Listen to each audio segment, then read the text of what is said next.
এই সপ্তাহের মধ্যে বলা হবে, বললাম ডিসেম্বরের দ্বিতীয় সপ্তাহ 8 তারিখ থেকে 15 তারিখ আমাদের তার আগে কিছু প্রথাগত কাজ আছে, এগুলো সম্পন্ন করি। তফসিল ঘোষণার পরের দিন থেকেই প্রত্যেক উপজেলা বা থানায় 2 জন করে ম্যাজিস্ট্রেট কাজ করবেন। এই সংখ্যাটা শেষ 5 দিনে, অর্থাৎ নির্বাচনের আগের 3 দিন, নির্বাচনের দিন এবং নির্বাচনের পরের দিন এটা বেড়ে যাবে। নির্বাচনী এলাকায় সব ধরনের অনুদান, ত্রাণ ইত্যাদি বিতরণ সম্পর্কে যে নিষেধাজ্ঞা, সেই সংক্রান্ত পরিপত্র যথাসময়ে জারি করা হবে। তবে এতে যে সোশ্যাল সেফটি নেটওয়ার্ক যেটা আছে, যেখানে অনেকে বয়স্ক ভাতা পেয়ে থাকেন ইত্যাদি ইত্যাদি, এগুলোর উপরে কোনো ধরনের বাধা নিষেধ থাকবে না। বিভিন্ন ধরনের পরিপত্র যেগুলো জারি করা হয় সেগুলো আজকে প্রাথমিকভাবে দেখা হয়েছে, এগুলো as a matter of routine জারি হয়ে যাবে।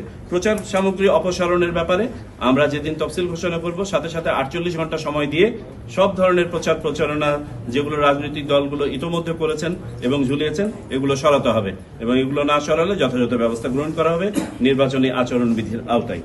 বিভিন্ন দপ্তরে আধা সরকারি পত্র প্রেরণের ব্যাপারে কথা হয়েছে। তার মধ্যে অন্যতম একটা বিষয়, এবারে আপনারা জানেন ইন কান্ট্রি পোস্টাল ভোটিংটাকে কার্যকরভাবে প্রতিপালন করতে চাই এবং এটা আইনের মধ্যে আনা হয়েছে। বিভিন্ন প্রতিষ্ঠানের এটা দায়িত্বের মধ্যে পড়বে, তারা যেন তাদের অধীনস্থ সবাইকে ভোট দিতে উৎসাহিত করেন। আমাদের যথাযথ সুপারভিশন থাকবে এবং আমরা নজর রাখবো যাতে করে কোনো ধরনের ব্যত্যয় না ঘটে। রিটার্নিং কর্মকর্তার ব্যাপারে কোনো আলোচনা আজকে হয় নাই।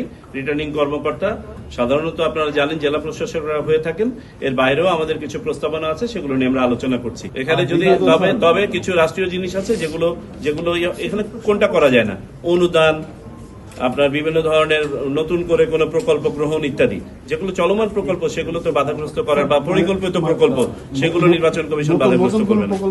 তবে আবারও খেয়াল রাখতে হবে, আমাদের কিন্তু এই মুহূর্তে একটা অন্তর্বর্তীকালীন সরকার আছে যেটার ক্যারেক্টার হচ্ছে নির্দলীয়। সুতরাং এখানে আমাদের নির্বাচন কমিশন তার জুরিসডিকশন ব্যবহার করবে, ডিসক্রিশনারি ব্যবহার করবে।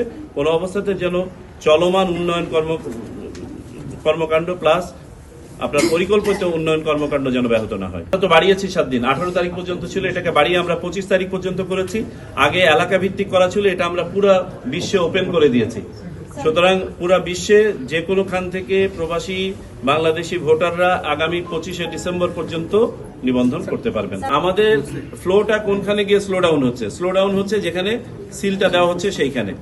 ওইখানে যেহেতু দুটো ব্যালটকে ম্যানেজ করতে হচ্ছে, কেউ যদি ব্যালটটা পড়ে আবার দেন, বিশেষ করে গণভোটের ব্যালট, তাহলে পারে তো ওই রুমটা যতক্ষণ পর্যন্ত ফাঁকা না হচ্ছে নেক্সট ভোটারটা যেতে পারছেন না। এই জন্য যাতে আরেকজন ভোটারও সাইমালটেনিয়াসলি ভোট দিতে পারেন, আমরা এই জন্য গোপন কক্ষ বাড়ানোর পক্ষে প্রথমে।